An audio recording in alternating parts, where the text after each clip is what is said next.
Do psychedelics change you as a person, or does it just magnify who you already are? Um, oh gosh, I spoke in tongues that day, and I had What? no recollection. I was thinking I was describing to my father my discovery of fractals in that wall, like the small ferns and the little dripping things and the cracks in the walls and stuff.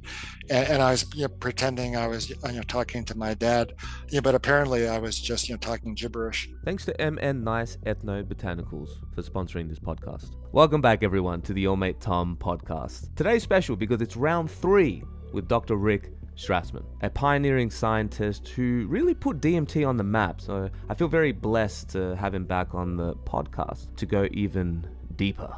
What does DMT really reveal about the nature of God? In this episode, we go deeper into God, the symbolism of Genesis, tying that with psychedelic states, and can psychedelics help us uncover true meaning? Check out the timestamps. Make sure to give us a like, subscribe to this channel if you haven't already, and I'll catch you guys on the next one. Peace. This episode is sponsored by MN Nice Ethno Botanicals, your trusted source for premium quality ethnobotanical products. I'm sure you guys know that this market is full of fake or dodgy products, so it's crucial to choose a source you can actually trust. Well, MN Nice Ethnobotanicals offer a high-quality, wide range of legal, natural herbs, from the powerful lion's mane for boosting neuroplasticity, which has been a staple in my lifestyle, to blue lotus for relaxation, and of course the beautiful Amanita muscaria to support your wellness journey. I've been trying these blueberry blue lotus gummies. They taste delicious, and yeah, they're nice. Helps me feel calm and relaxed, but also boosts my dreams. And since it's an aphrodisiac, the wife's been happy too. There you go, mate. With Minnesota Nice Botanicals, everybody wins. Based in the US, they offer fast, hassle-free delivery straight to your door. Just be sure to check the legal status in your country before ordering. Check it out and explore these herbal and mushroom remedies with MN Nice Ethnobotanicals today. How are you anyway? What's been going on? Good, good. Oh, my new book came out. Let me show you. Oh, nice. They told me the author's copies wouldn't be ready until the first week in December, but here they are. Oh, nice. Yeah, I love the artwork. Yeah, that's Who pretty did great. who did the art for you? Um, it's a woman named Marilee Chalice. She lives in Okay. Birmingham, Alabama. She did the cover for that Joseph Levy book too, and we're pretty good friends. And when she was visiting a few years back, she mocked up a couple of sketches, for the for this book. And we just got together earlier in the year and fleshed them out. Nice. Yeah, I really enjoyed the artwork throughout the book. Yeah, yeah, and I nailed down an interview with Joe Rogan yesterday too for the release date, so that's a big accomplishment. Oh, nice. Yeah, you've been on the how many times have you been on Joe's podcast? Once Once. Okay. in 2022. Cool, nice. Exciting. Yeah, I mean, I moved to Albuquerque, that in May, so things are settling down here. Yeah, cool. So you've just been preparing for that book launch. What have I been doing? Well, I've been working on getting healthcare providers mostly. Like I had no massage therapist where I used to live, no acupuncturist, no psychotherapist, so I'm kind of lining up all these things to look after myself. And that can require some trial and error.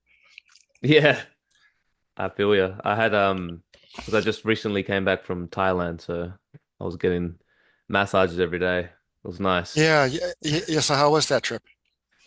Yeah, it was good. It was good. I did a lot of exploring with the Buddhist temples, and I actually ended up finding some elephant poop mushrooms, which is very interesting. Did you take them? I did. I did. And The did you visualize elephants? I don't know about visualizing elephants, but definitely felt the spirit Hmm. of the Right. elephant. No, but it was really good. I noticed, and of course, this could just be my reticular activating system looking for patterns, but I found that there's a lot of kind of psychedelic parallels between these Buddhist temples? Because there's a lot of these kind of sacred geometry and fractals and mythological beings, and it's just like, man, very, very psychedelic. Well, if you speculate that endogenous DMT is released by meditation, it makes sense. Yes, absolutely. And some, because I know, Buddhism, I know we kind of briefly talked about it in our last interview, but there's a lot of different types of Buddhism. There's like the Zen, Tibetan, Vipassana, and all that kind of stuff. Do you Yeah, know much about the other branches? Because I know that you studied Zen Buddhism. I mostly studied Zen, but I spent, the summer, one summer between, oh, well, it was an elective, for medical school. I was studying with a Tibetan Lama at the Nyingma Institute in Berkeley. It was a course for mental health professionals. And I just, took it as a medical student elective. And yeah, toward the end of the coursework, we started to learn how to visualize. And Mm. you can visualize some pretty elaborate things. Yeah, well, there's a number of Tibetan, Buddhist, sects.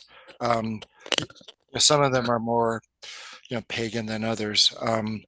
You know, the, the more, psychedelic ones. Yeah, if you look at their gods and their goddesses and the flames and the jewels and the flowers and yeah, it's fairly outlandish. Oh yeah, yeah, the six-headed. I saw a lot of like six-headed dragons and five-headed Buddhas, three-headed elephants, all this kind of Yeah, stuff. yeah, did you go on any retreats? Not this time around. I did a few years back when I went. I did the 3-day silent meditation retreat, but that was more like similar to Vipassana. Right. But yeah, some of these other temples that I went to, it had very kind of what looked to me anyway, very kind of shamanic in a sense, like way more trippy than the Buddhism that I studied years ago. Uh, like because Vipassana is very kind of like almost has like a psychological approach to it. It's just the mind. There's no mythological beings. Not like they don't kind of distract you with that kind of stuff. But Hmm. yeah, some of these temples, man, it's just looking at it kind of it puts you into a trance, kind of like looking into a mandala. Right. Well, the Tibetan tradition began with Bon, B-O-N. It's a magic heavy form of shamanism. Most of these religions, they come in to a new environment and they absorb a fair amount of what's already there and convert it and transmute it into their own agenda. So I think a lot of that happened when Buddhism entered Tibet. It encountered bone, and it adapted to the bone ways and kind of borrowed the imagery, the techniques, but they called it Buddhism and put a Buddhist spin on it. Hmm. Do you think that animism is the root of all religion, the shamanic traditions? Um, well, I mean, it depends if you believe that there are no de novo religions, or if you believe they all kind of stem from the same source. Yeah, like I'm really not a universalist when it comes, to my religious beliefs. Like even though Judaism or the children of Israel evolved from a Canaanite culture, Mesopotamian, whatever. There's parts of Hammurabi's code and the legal and preceptual body of Judaism. There's Zoroastrianism, fire and the one God of things. Um, yeah, like is it a evolutionary kind of gradual growth from one religion to the other, or is it like a quantum leap? Judaism worked hard to abolish paganism in Canaan once they took over Canaan. So so there were instructions to burn down the uh, groves of trees and smash the altars and knock over the pillars and things. Um, so they confronted it, but how much, or to what extent they absorbed it. Well, there used to be two temples in Jerusalem. The first temple lasted 400 years. The second temple lasted 400 years or 600. And the first temple was destroyed, at least from the cause and effect theological point of view, because of idolatry. The people worshipped idols, especially the Canaanite idols, the Baal, the Baalim. The second time was at the time of the Romans, and the cause of that allegedly was what they call baseless hatred. They just didn't get along. They hated each other, and because of that, the Romans could destroy them when they rose up to revolt against the Romans. But the first temple was destroyed as a result of idolatry. Hmm. Yeah, so just the worship of creation, right? Yeah, yeah, nature worship. Nature worship, Drinking, yeah. drinking blood, orgies in front of idols, sacrificing your children, all that kind of stuff. Yeah, yeah, there was a it seems to be a lot of that across the world, even like the Aztecs and stuff like that, supposedly. Yeah, well, and if you look at war, I mean, that's yes, sacrificing children on the altar of something or another. Oh, absolutely. So like speaking of Judaism, because I wanted to ask go into this last time, but we briefly touched on the book of Genesis and Hmm. basically how that's like a fractal of the human story in some ways. Can you elaborate on this? What does that mean? Oh, what about Genesis? Well, the interesting thing about the book of Genesis is it encapsulates all of the time before the giving of the law. The giving of the law occurred, theoretically or allegedly on Mount, Sinai. Moses, came down with the Ten Commandments and a list of other precepts. Um, eh, and so that was the establishment of what they call the Mosaic Law, named after Moses. But there isn't any Mosaic law in the book of Genesis because Moses doesn't appear until the book of Exodus, which is the one following Genesis. So Genesis begins with the creation of the world, and it ends with the death of Joseph. In Egypt after the Hebrews moved down to Egypt. So the death of Joseph is the beginning of the so-called enslavement of the Hebrews by Egypt, which lasted 210 years or something. And then Moses appeared and led them out and ended up at Mount Sinai and the Ten Mhm. Commandments and the Revelation. But if you look at, well, the creation story is the first part of Genesis, which is interesting in and of itself. There's objections, to the notion that the world was created in 7 days, but the Hebrew, for day, it also, could be translated as stage or time or era or epoch.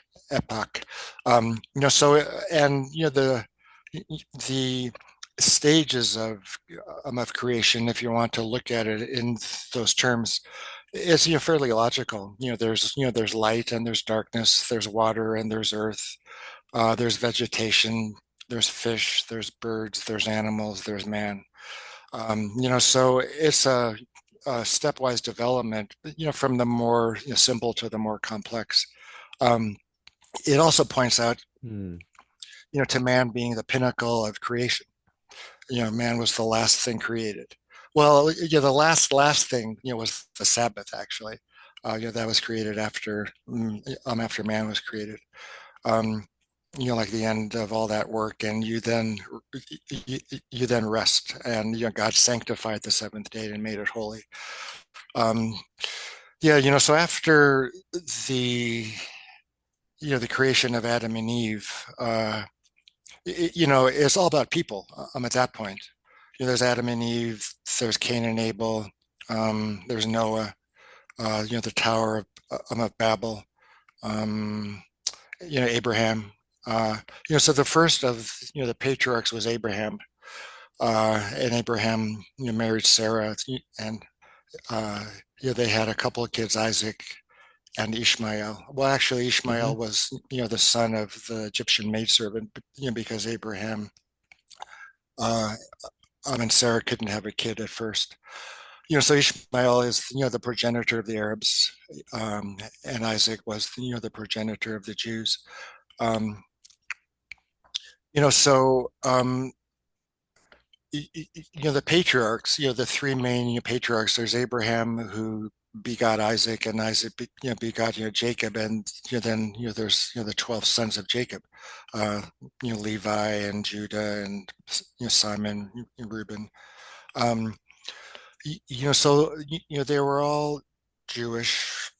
They all were normal people. Actually, if you read the narratives, they really mess up sometimes. You know, and you have to wonder, why did God choose Abraham among all of the people in the world that He could have chosen? Um, and there's a lot of ink spilled regarding that. But they lived a life in concordance or in accordance, you know, with what's called, God's ways, without a written law. There was no written law. Um, Mm. so Philo, who was a Egyptian, well, lived in Egypt, Alexandria. He was a philosopher, Jewish philosopher, steeped in Aristotelian philosophy.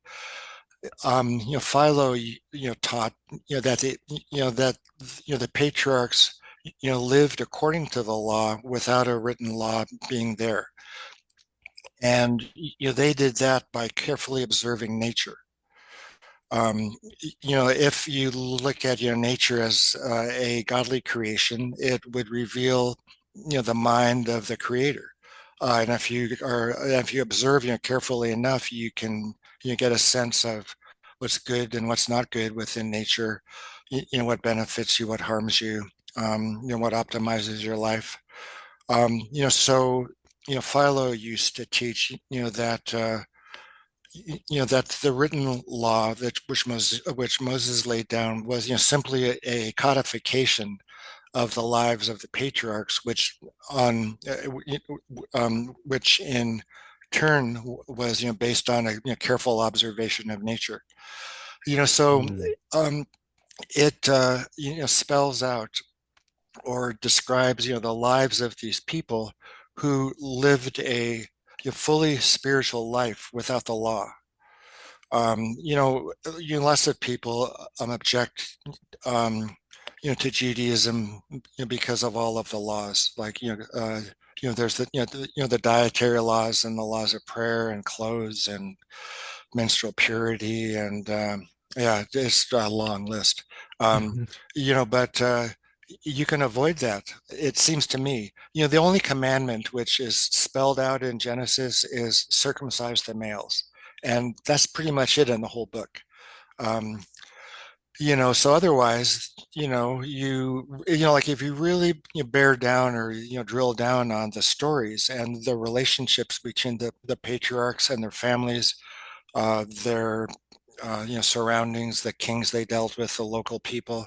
Um, I think you can really discover a proper way of living, which both benefits you, benefits your society, and brings you closer to God without a lot of do's and don'ts and legal strictures. Then again, that's more difficult. I mean, it's good to have rules if you're a rule following person and you can't make up your mind about these things yourself. So that points to the elevated spiritual nature of these folks.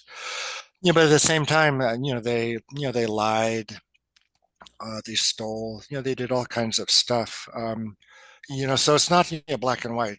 There's no messianic figures. in the book of Genesis. They're all normal folks more or less. One thing interesting about the text is I just came across this idea the other day is that there is no idle conversation. Like everything that's recorded is really like very serious and very like you have to look very carefully at what's going on. Huh. Can you elaborate on that? Well, one thing that comes to mind, so Abraham is old. Mm-hmm. He's came he came close to sacrificing Isaac. Oh, that's another thing which is which points to the importance of understanding Hebrew and the language that the text is written in. Most people refer to the binding of Isaac and his placement on the altar and about to be incinerated. They call it the sacrifice of Isaac, as if like as if he died. But he was just bound on the altar, and then an angel stays Abraham's hand, says don't touch him, don't do anything to him. So they've been through that, together, Abraham and Isaac. And Sarah died. Yeah, yeah. And Sarah is dead. Abraham's wife. Uh, and Abraham is pretty much secure in everything, but uh, but um, descendants. Like he's got Isaac, but Isaac is still single, and Isaac needs a wife to start having kids with, to continue, to continue, to continue the line. So Abraham, sends on his manservant, the fellow, the steward of his house, up, up to Abraham's hometown or home country. A fellow named Eliezer, and there's like 40 lines dedicated to Eliezer's trip up there, his like setting the woman a test in his mind about her qualifications for Isaac. Like he's standing by the wells, the sun's going down, the girls are coming out to draw water, and he sits there and he prays to God, oh God, if the girl I approach and says, and I say to her, please give me some water, if she gives me some water and also says, I will also water your camels, that's the girl, for Isaac. And, lo and behold, Mm. some girls come out, he sees, somebody who's just young and beautiful, and he asks her for some water. And she says, I'll water you and I'll water all your camels. And she spends a fair amount of time, watering the camels. Then he speaks to her, gives her some gifts, asks her asks her, who she is. Turns out that she's the niece of of Sarah. The brother of Sarah is a guy named Laban. His daughter is Rebecca. And the servant bumps into Rebecca and he thinks to himself, this is the one. So Laban invites Eliezer into their house, and they just go back and forth and back and forth and are negotiating. And Eliezer is, retelling, the oath he swore to Abraham with respect, to finding a girl, and he, leaves out certain things, adds certain things, modifies, certain conditions, and he slightly, changes the nature of the encounter with Rebecca at the wells. Um, and it just goes on and on and on. And you'd think, well, that's kind of silly. I mean, would you want to read about the Ten Commandments or something? Mm. But it's a very mundane conversation at first glance. But when you look at it very carefully, you can learn all kinds of things about um, swearing oaths and business transactions and an etiquette, finding a spouse, for your master or your friend. Yeah, if you look, well, the Torah is the first, 5 books of the Bible. Yeah. And, there's an annual cycle. If you keep up with it, you can read the whole Torah, once a year. And I've been doing that since 97, I think. So I've read the Torah, I don't know, Oh, wow. 27 times or so. So but every time you learn something new. Yeah. There's all these commentaries which are written, and I try to have a commentary to study along the text every year, like a new one. Yeah. So yeah, and each of the commentators, might point out a different thing. One of the things about the Torah and these commentators is you just read every word out loud, and you might just not find any, and you may not find anything of interest 98% of the time, but 1 or 2% there's these gems, these like these true diamonds, which are there, and you write them down, and you've learned something. Yeah, yeah. Like I feel like that when I read Proverbs. That one I probably listen to like, you know, I don't even know, maybe 50 times, but at the same, but I still don't know. I might know like 1% of it in terms of grasping it. And every time you listen to it, depending on which stage of your life you're at, you might be receptive to different parts of the book, you know? So you like the book of Proverbs?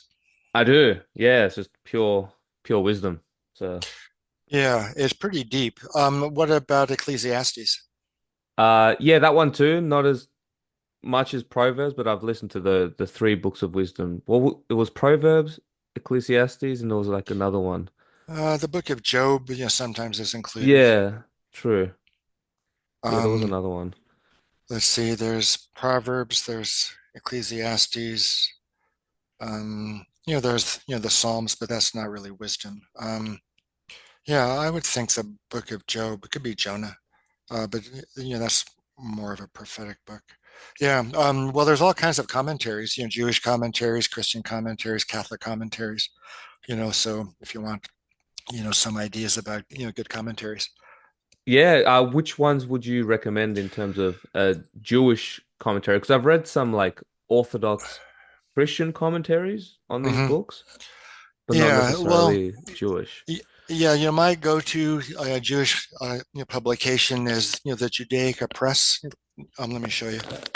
Ju Ju Judaic, Judaic.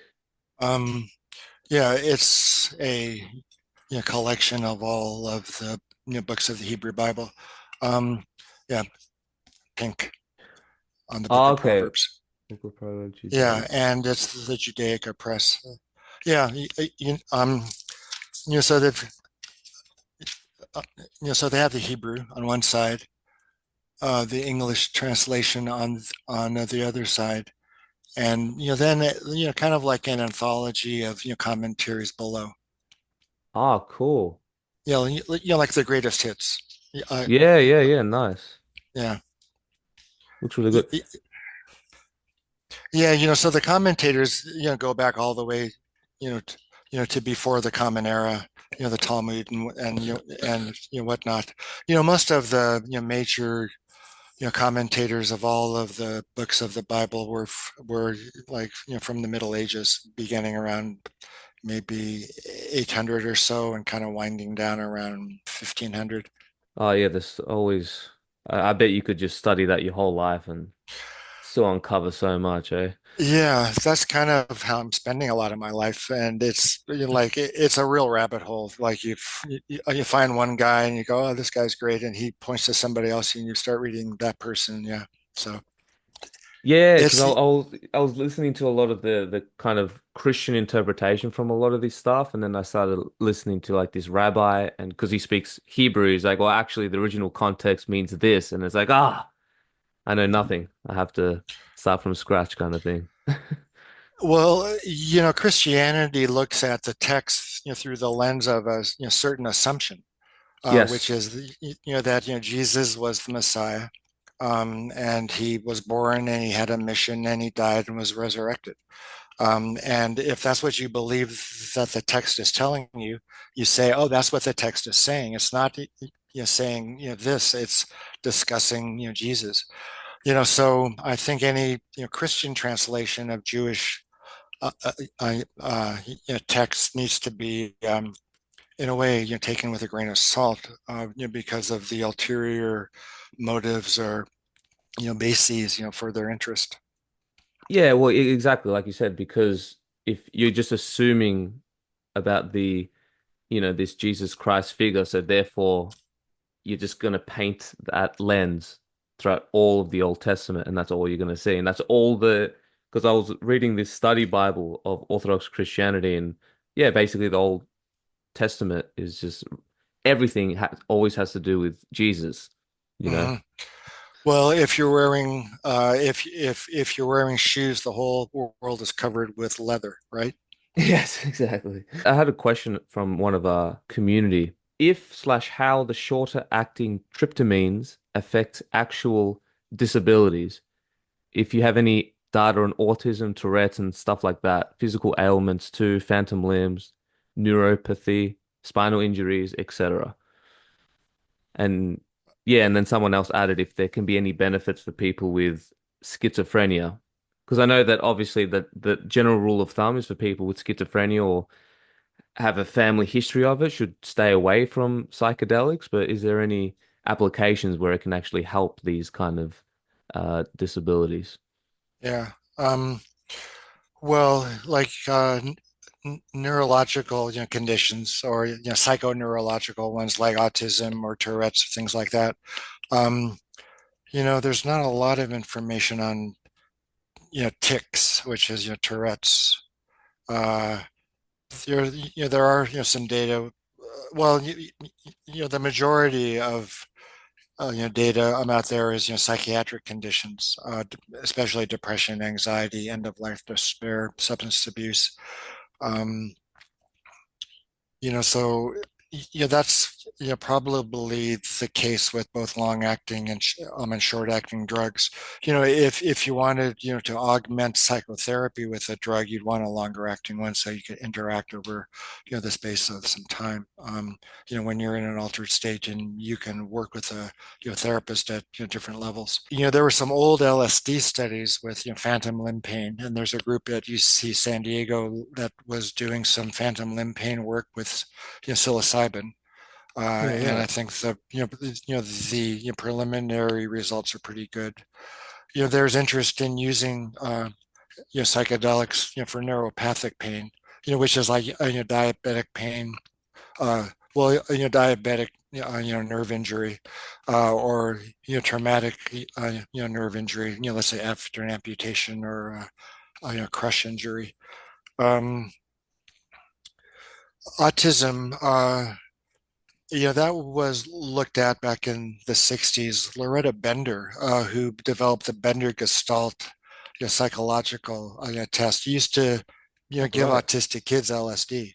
And the idea was maybe it would make them interact more, kind of bring them out of their shell. And those were fairly primitive studies. You bring in a kid, you give them give them LSD, and then talk with them or interact with them, take notes, and then publish the paper. But that being said, there were some positive results. Um, there wasn't really ADHD back then, but you hear stories of people microdosing with psychedelics, and it helps their ADHD. Or they can stop stimulants or be on a lower dose of stimulants in combination with a microdose. But there are no data. Those are just anecdotal reports. Um, Yeah, exactly. Because I found that within myself because I have ADHD. Well, I got diagnosed with ADHD, and I found that microdosing does tend to help, but I think in the end of the day, it's like more a lifestyle change and just knowing your brain and how to optimize your environment in a way to kind of use it as a superpower versus mhm. a quote unquote disorder. Right, right. Well, there's interest in using psychedelics, for neurodegeneration, Hmm. which is a fairly large umbrella term. It could include dementias, like Alzheimer's, even Parkinson's, and the rationale being that there's neuroplasticity enhancement with the psychedelics, and stroke as well. So if you have reduced brain tissue, and because of that you've got a disorder, theoretically anyway, there might be some benefit in using neuroplasticity enhancing drugs. That's one of the interests in these non-psychedelic psychedelics is that they're very powerful drugs at enhancing neuroplasticity without much in the way of psychological or behavioral effects. Um, there's one compound in particular that is uh, garnering some interest. Um, it's a congener of ibogaine. It's called TBG, and TBG. there's some interest in that. It could be being tested in phase 1 studies, but that I think is mostly occurring within industry, not within academics, so it's kind of hush hush at this point. Um, so in terms of psychosis, people gave LSD, other psychedelics to schizophrenics, back in the day. DMT, DET, DPT, these obscure analogs of LSD. Yeah, and it was the same kind of thing. Well, there were a number of reasons that those studies took place. One was more of an academic interest, like is the mental state that psychedelics producing comparable to naturally occurring psychoses. And if you gave LSD to a schizophrenic, you could ask them to compare the hallucinations or the paranoia on the drug with what occurs naturally. That was one line of research. Um, the other, though, was of a more therapeutic bent.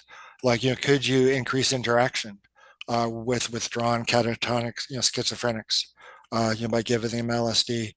And once again, those were fairly crude studies. You would and and also they occurred in the state hospital milieu, which was these back wards where people had stayed for 30, 40 years, were in seclusion a lot of that time. Yeah, completely regressed individuals, which you don't find all that frequently nowadays. And the results, and as you might imagine, the results were mixed. Some people perked up a bit.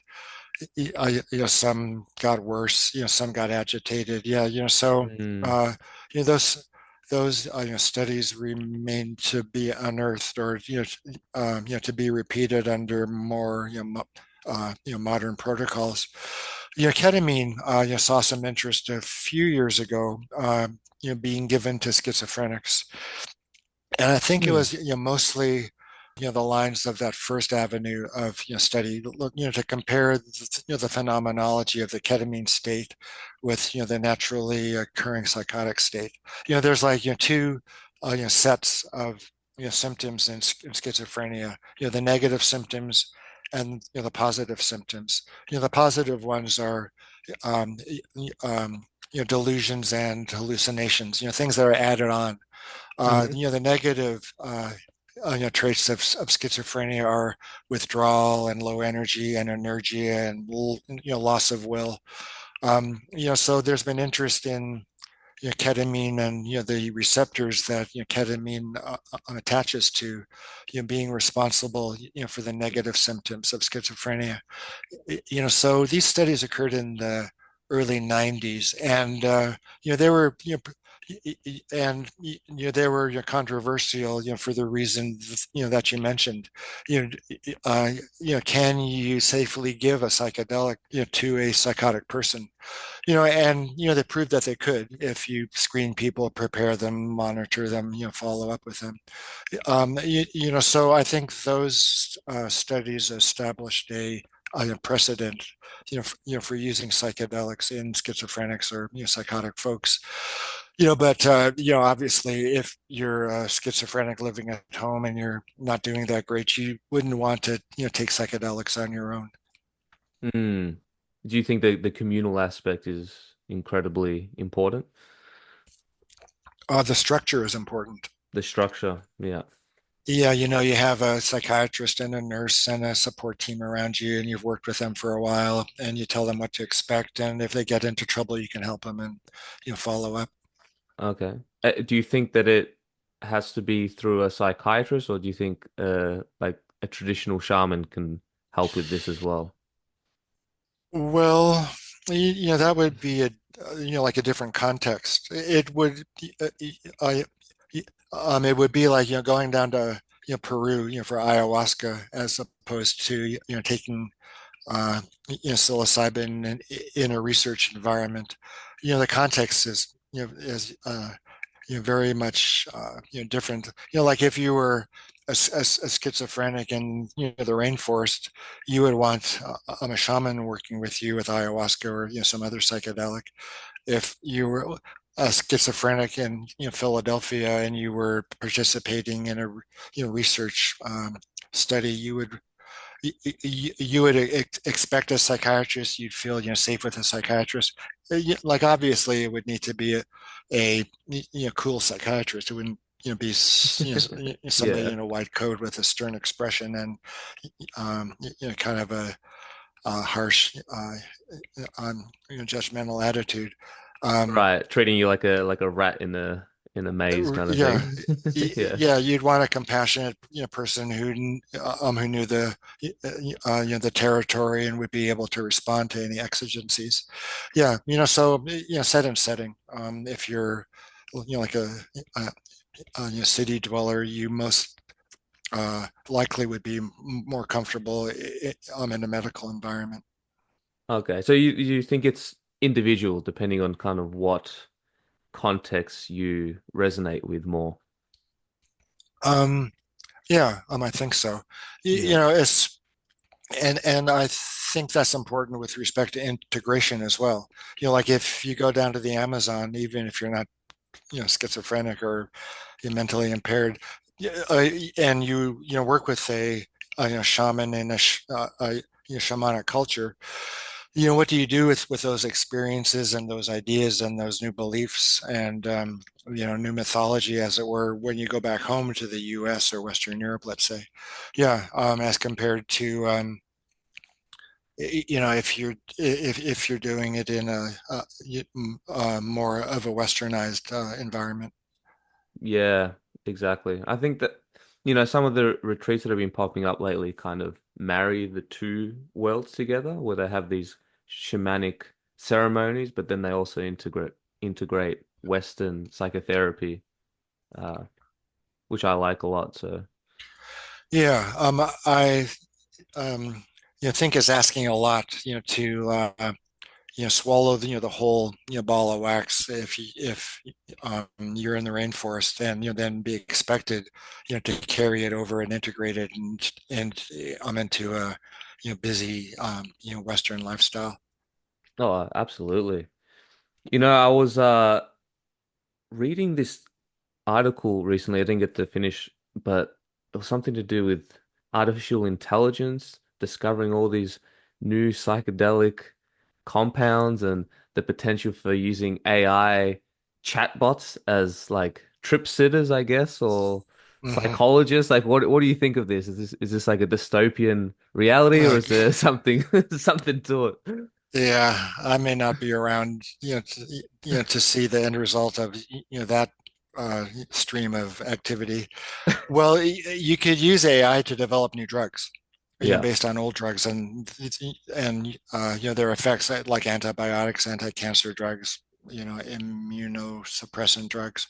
Yeah, and you can do the same thing with psychedelics. But all because you've got a new chemical formula, you've got to synthesize it. You have to test it in animals. You have to test it in humans.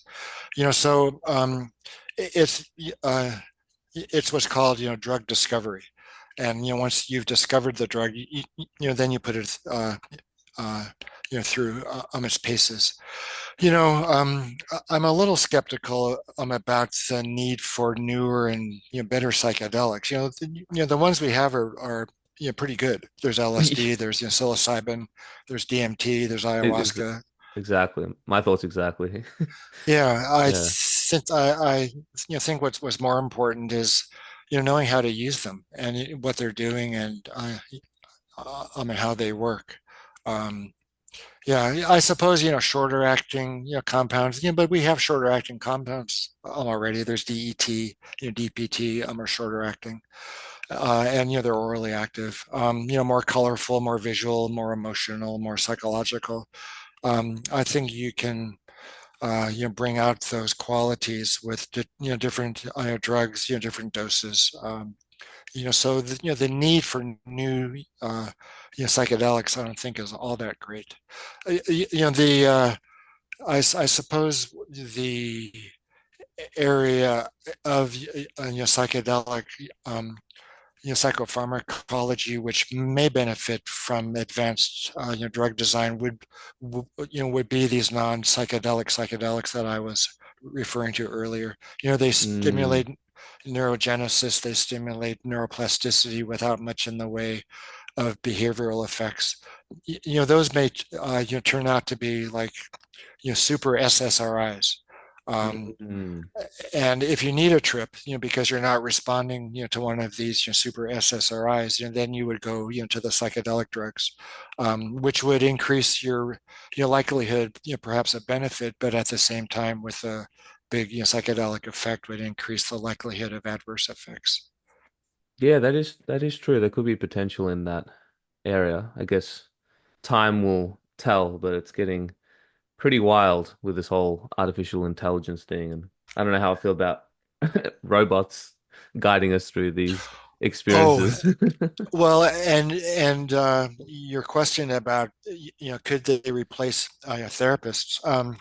Yeah, I just came across a study comparing uh, patients' responses to either a chatbot therapist or a real therapist, and the chatbot therapist ranked higher in empathy and in quality of information. So that was pretty depressing. Oh shit. Oh no. So that's Yeah, the yeah. the Turing test. Small study, But- but still, it points in a certain direction that's not Oh especially encouraging for no. the field. No, because that's like this is just the beginning, right? Okay. We're at the Pong phase of artificial intelligence. So, oh Yeah, man, that is yeah. depressing. Damn. Right. All those years of training out the window. Yeah, right. AI is just replacing everyone. Damn. Imagine if like yeah, they're gonna start replacing shamans and stuff like that, become better shamans than shamans who have thousands of years of li lineage. Well, and replacing mothers. Yeah. Oh no. Damn. Yeah, anyways, we don't want to go down that route. No, no, that's for another day. Yeah, exactly. That's a dark rabbit hole. I actually wanted to ask you about what are your thoughts on Carl Jung's saying of beware of unearned wisdom and also Alan Watts, when you get the message, hang up the phone. And, both of these sayings were regarding to psychedelics and Hmm. kind of having this caution of opening up those portals. Yeah. Well, Houston Smith, the scholar of comparative religions, also uh, said something along those lines, like having a spiritual experience isn't the same thing as living a spiritual life. So it refers to like what do you do with a big psychedelic experience? Um, I mean, you can forget about it. You can file it away in your file cabinet of extraordinary experiences, or you could use it as your grist for the mill for therapeutic or spiritual purposes, creativity. Um, the yeah, one doesn't want to just chase after experiences, but sometimes you need to be reminded of what that big experience was like a year or two ago. You may have forgotten, or you need some redirection or increasing the meaningfulness of various aspects of your life that you may have turned toward as a result of your first big um, psychedelic experience. The Zen community that I studied with, they talked a lot about enlightenment. It was like on everybody's lips, and we were always talking about it. But the story, or the idea was simply the enlightenment experience proved to you that you were on the right track. And Mm. then the hard part started, which was to apply what you learned in the enlightenment experience, and continue going forward with the encouragement that you are on the right path. Mm. Yeah, I think what you said about remembering, I think is a important key because that seems to be my first couple big psychedelic experiences was a lot about like learning something new, but at the same time remembering in a weird way. But I get asked like, "Oh, what did you learn from this trip?" Like from my recent ones, and it's always like, "No, it's not really learning anything new. It's more just just remembering, kind of being in that space again, you know?" Yeah, and I think a large part of that is the quality of meaningfulness, which is layered, or laid onto those memories. Like you may even have those memories or ideas floating around, but there's an enhancement of their meaningfulness in the psychedelic state. Like you can think you believe in God, but you may not really in your heart of hearts, and you have a big trip and you really believe in God, Yeah. because it's incontrovertible. Yeah, exactly. It's like the difference between intellectually understanding something versus like actually feeling it in your body, letting it drop Hmm. into your heart. It's a different quality. Yeah, and specific life choices you may not be seeming quite as relevant as they were before, and you may need to readjust. Like I used to take ayahuasca by myself when I had a like a question, like I don't know what to do here. And I wasn't in therapy at the time. I had no therapist to bounce um, you know, uh, um, the issues around with. Yeah, so I would go into it with a question, lie down, have a pad of paper and a pen nearby, and write down the answers that were coming to me. And the answers, at least then, were always right. They were always good. They may not be the permanent answer, but they were a very good answer for that time. And like a few months down the road or a year down the road, I may change my mind. But right, then and there, it was. I mean, encapsulated the Hmm. most, germane approach to take. What did you do it by yourself, this ayahuasca? Or Yeah, that's yeah, how I used to take it. okay. In your book, My Altered States, you talked a lot about your LSD experiences, but if I remember, you didn't really talk about any mushroom experiences. And do you have any experiences with psilocybin, particularly the higher doses? Yeah. Well, in the new book, it's all accounts of things that occurred from 22 years old and before. And back then it was just LSD. We were just taking LSD. So I Yeah. only had experience with that substance. Subsequently, uh, like I didn't trip much for the next 10, 12 years. Yeah, and by then psilocybin had become more popular. The most interesting, I think, psilocybin experience. I was backpacking with some friends in the Gila Wilderness, which is in the southwest corner of the state of New Mexico, and we were taking mushrooms next to this little creek. I'm on a wall, like there's a big wall and there's a creek and there's our campsite, like a rock wall. Um, yeah, and there's the Ziploc, right? And we took our mushrooms, and there was this quarter inch or half inch of powder on the bottom of the Ziploc, and somebody said, "Well, who's going to take that?" Yeah, so yeah, it was a pretty big day. It was a big day. That's one Yeah, way of putting well, it. Yeah. I spoke in tongues that day, and I had no What? recollection. I was thinking I was describing to my father my discovery of fractals in that wall, like the small ferns and the little dripping things and the cracks in the walls and stuff. And I was pretending I was talking to my dad, but apparently I was just talking gibberish. Um, yeah, and I went back to the campsite and just went into the white light for about 20 minutes or so, which was fairly amazing. Yeah, yeah. I think that was my biggest psilocybin experience. Wow. And do you believe that you can reach these breakthrough DMT experiences on high dose psilocybin? Because it's very similar, like structurally, right? The molecule, psilocin and Yeah, DMT. I think so. Yeah. Well, the rate of onset is important. So that's why smoking or injecting, DMT is, um, so reliable in inducing like these extreme experiences. 5-methoxy especially. Yeah, but I think if you take enough, psilocybin, or you take enough LSD, I think you can get to you know states that are as extreme.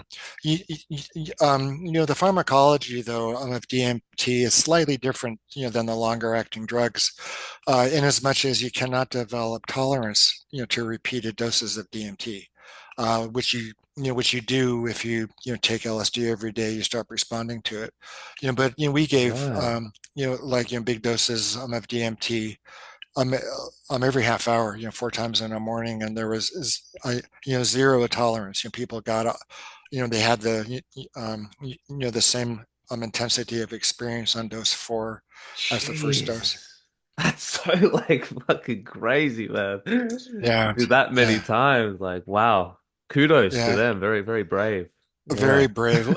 Yeah, that study was funny. Like, the third dose usually just had people up against the ropes, and they would say, "I don't know. I think I want to drop out. Has anybody ever dropped out?" And I'd laugh and say, "Not yet." Yeah, and Yeah, because yeah, like DMT I haven't had too much experience with, like some outside of ayahuasca, I suppose, and some changa here or there. But I've had those really intense psilocybin doses, which kind of felt like this is like a prolonged DMT trip. It's like it's too much, too overwhelming. Like there's nothing for my mind to grab onto, and it's just like I just gotta hold on until the wave passes, I suppose.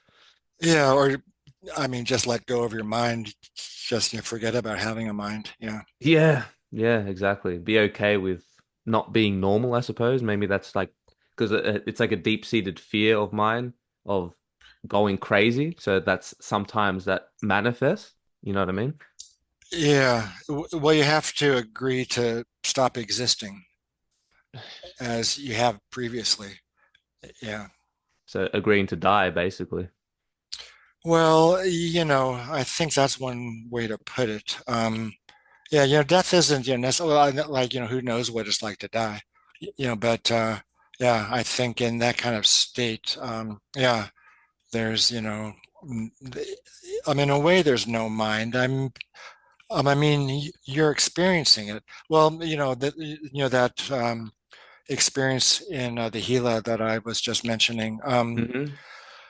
Like I understood, the meaning behind a verse in a Zen scripture that I had recited like hundreds of times, and the verse is, "Even the slightest twitch will surely break the rhythm." And like I was in the white light, it was perfect, and then I would reflect upon it. I'd think, "Oh, I'm in the white light," and it would go away. And then I would Mm. stop thinking about the white light and just go back into it. So I really understood what it meant. Even the slightest twitch will surely break the rhythm. Like, So once you're there, true. you're there, and once you're not, then it's just not much of a difference. Yeah, even like waking up from a dream, like the more you move your head and your body, then it's like it kind of shakes the what is it, the etch a sketch or whatever, and Hmm. the memory kind of just disappears. Hmm. So yeah, it feels like that. But do we have time? Can I just ask you one quick question? One more. Sure. Yeah, yeah. Uh, do psychedelics change you as a person, or does it just magnify who you already are? And can it change personality, like fundamentally, or is that impossible? Um, oh gosh.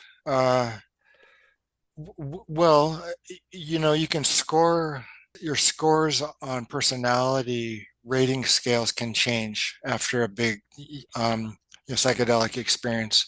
Catherine McLean at Hopkins, when she was there, she published a paper describing an increase in openness after a big psilocybin experience. There's this system of personality. It's called the Big Five. Um, uh, Novelties, seeking, openness, and like three more factors. I can't remember them at the moment. Um, but it is taught that personality is fairly ingrained at a certain age. But yeah, and if you give questionnaires that tap into scores for the five personality factors, you can see changes. But what does that really mean? Like, are you different, or do you just act different, or do you feel different, or do you think differently? Um, yeah, well, like if you look at people that have been in a lot of psychotherapy, or have been practicing a spiritual um, tradition for a long time, uh, you notice changes. They're friendlier, more compassionate, more easygoing, more focused, more empathic. Um, but at the same time, you need to want to change in those directions, and therefore you employ certain techniques, or certain um, disciplines in order you know to effectuate those changes. um, so whether or not you can change your personality, you can certainly change your behavior. Maimonides is one of my favorite medieval Jewish philosophers.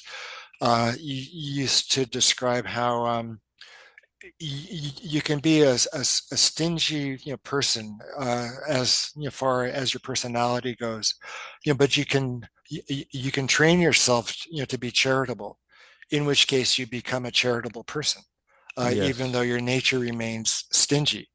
So I don't know if you want to remake your personality as much as remake how you interact with your with your fellow.